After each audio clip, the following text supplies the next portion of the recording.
Hello, my name's Martin Kelly. I'm senior editor at Friends Journal, and with me today is Iris Graville.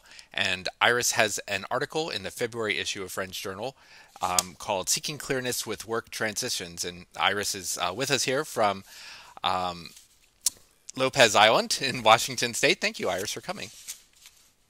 You're welcome. It's my pleasure. Thanks for inviting me. Sure. And you're currently your identity is as a writer. But you start off the story with That's right. a different identity as a nurse. And tell us a little bit about that life and what happened as you did that life for 20 years, as you had that identity and that work for 20 years. Sure. Actually, it's much closer to 40 Oh, 40. years. I just in June passed the 40th anniversary of when I received my nursing license. Um, but the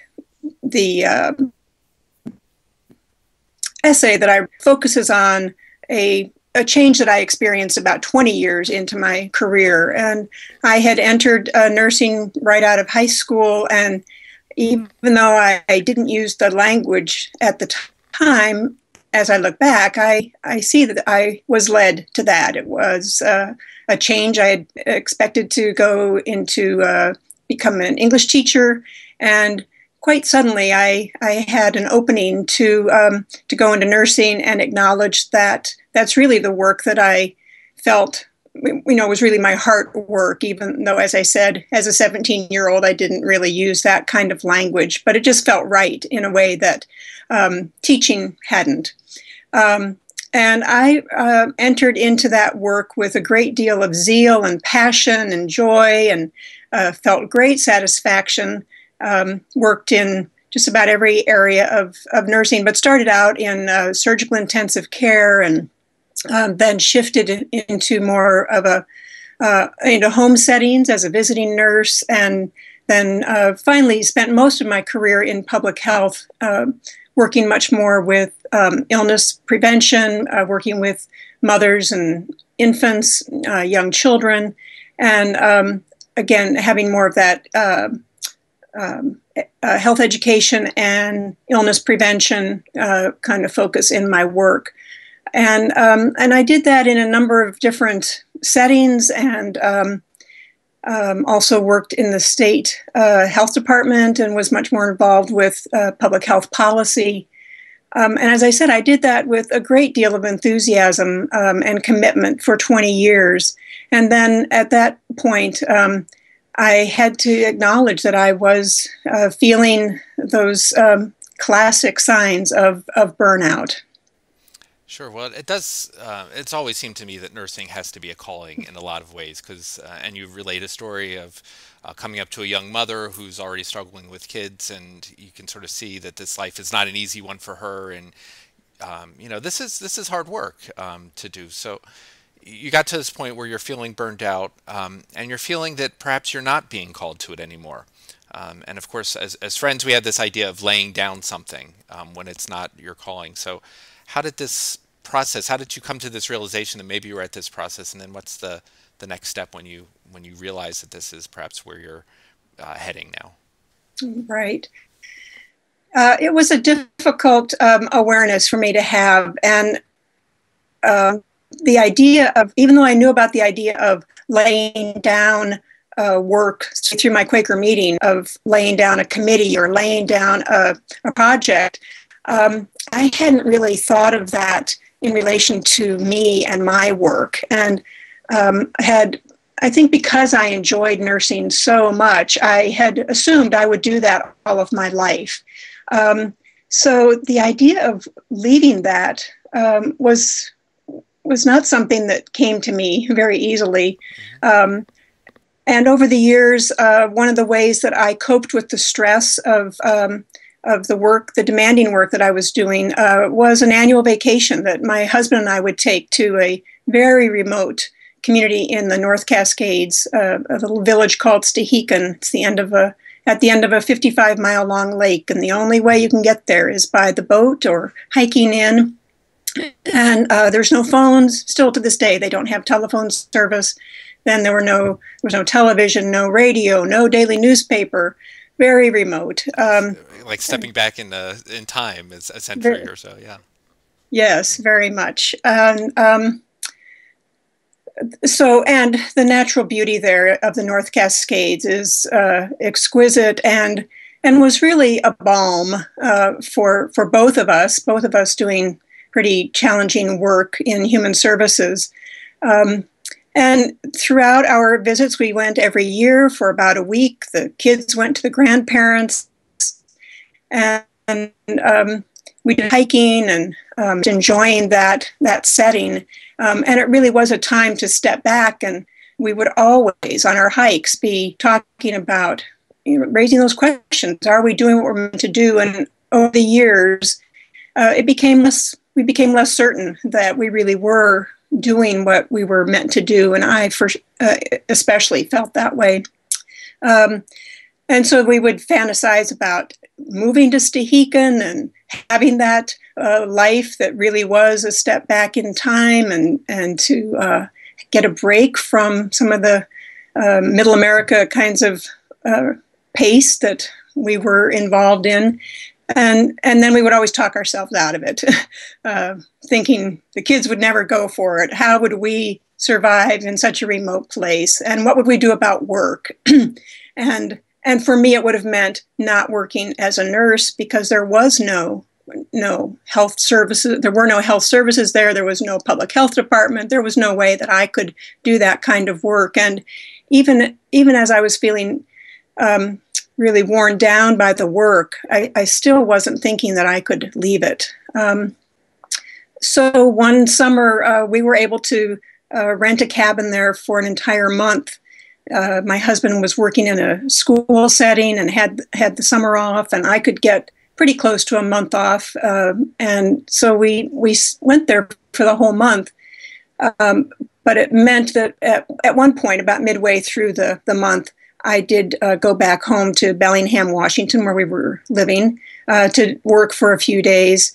And on that solitary drive over the mountain pass, I really did have what I consider a mystical experience of sensing that I really was being called to take a step back and take a break from nursing. And in fact, that we could figure out how to live in Stehekin. Initially, I thought for a year, and it ended up being 2 years. But it was as if all of those reasons we would come up with on the hikes that we couldn't do it just disappeared. And I was churning ideas of how we really could pull this off. And but it was coming from a place that did feel like it was a wisdom and a presence within and outside of me that was pushing me in that way. So then when I went back to Stehekin after being gone for a few days, and the family all talked it over, there was enough support and enthusiasm that we started making the plan for a year later to actually move to Stehekin and quit jobs, get the house rented, and make that move. So while we were there, of course, still in the beauty of that place, surrounded by people that we had gotten to know over the years, it was summertime. It all seemed like this would be great. And then when we got back home into the reality of our daily lives, then some more of the questions started to come. What is this really what we're meant to do? Is this just kind of our wild idea, or is this truly spirit-led? And that was one of the things that we did was to request that our meeting in Bellingham would provide us with a Clearness committee, which is then I go into much more about that in the article, and how that Clearness committee and the Clearness process supported me then and numerous times since then in terms of really discerning my calling for work. Sure. And, we're going to have folks watching this who aren't Quaker necessarily or have not been through a Clearness committee. So this is a whole process where a group helps you test out this feeling that you have and this sort of spiritual leading that you have. So What was it like for the Clearness Committee? How would you describe it to someone who has no idea what this would be?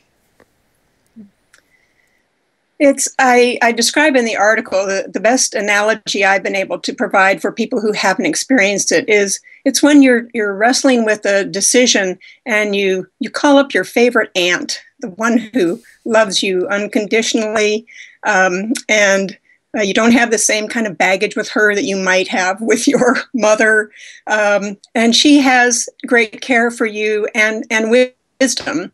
And she's someone that you can talk to and kind of process this decision. And so for a Clearness Committee, we had asked the meeting to appoint a committee for us, and it consisted of, I think there were about 4 people, and one person was designated as the convener or the clerk, the facilitator for our time together. And so I called that our aunts and uncles, our Clearness Committee were our aunts and uncles who met with us. And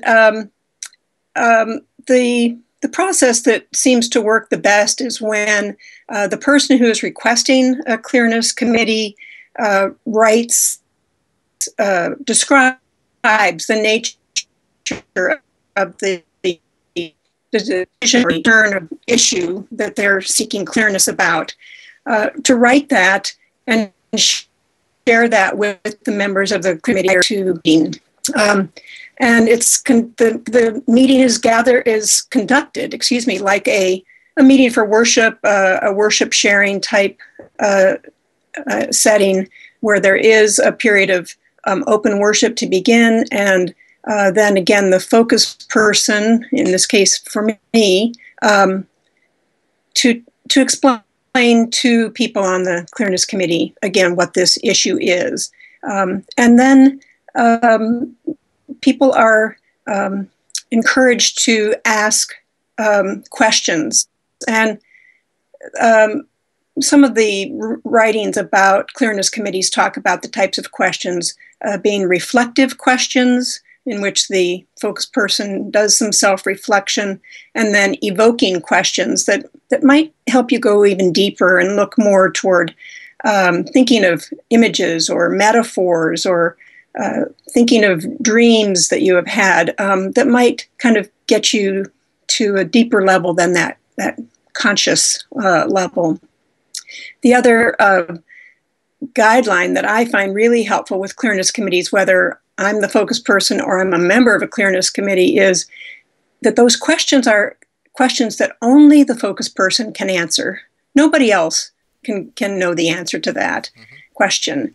And there, of course, are no right or wrong answers, but it's not as though, it's not like a job interview where there are questions that the interviewer knows exactly what they want to hear, and they have that idea, but the interviewee maybe doesn't. It's the other way around with this kind of a process, that it's really the focus person who is the only one who could answer that question. So it is a series of the committee members asking questions, and I would imagine that viewers can think of times when they have been wrestling with a question that just hearing yourself speak out loud is often quite clarifying in a way that's different from trying to write something down or just talking back and forth with another person. So hearing your own answers, it can often be quite powerful. And then the one guideline that's a don't, or that members don't do, is they don't give advice. They're not there to say, well, have you thought about this? Or maybe you should consider doing this. Not asking those kinds of leading questions that really are giving advice, but instead just keeping those open-ended questions going. So that may go on for an hour or so. That's usually about the limit you can handle. And the committee and the focus person will decide if there need to be any follow-up meetings, and sometimes there are. But that's been my experience in several different situations of how a clearness committee works. Well, great. Well, it's great to hear that and to sort of share that sort of a bit of a tool that Quakers have. This whole issue here, the February issue behind me, is on life transitions, and oftentimes we're left to be on our own as normal Americans to make these kind of decisions. But it's great that you were able to use this tool of the Clearness Committee. And Iris goes into this a lot more in her article, and it's available on friendsjournal.org, so everyone can read it there and comment. And you also read it on the article, so you can listen to it in podcast form as well. So thank you, Iris, for doing all this and sharing it with our readers and viewers as well. Well, you're welcome, and thank you to Friends Journal for covering this important question about how we as friends support each other in transitions. And the issue is full of lots of other kinds of transitions, and I think it's a great reading for everybody. So I'm just really honored to have been a part of it. Oh, well, thank you. Thank you for that. Okay, well, bye-bye now from Lopez Island and Philadelphia on our end here. We'll see you later. Iris, bye-bye. Bye-bye.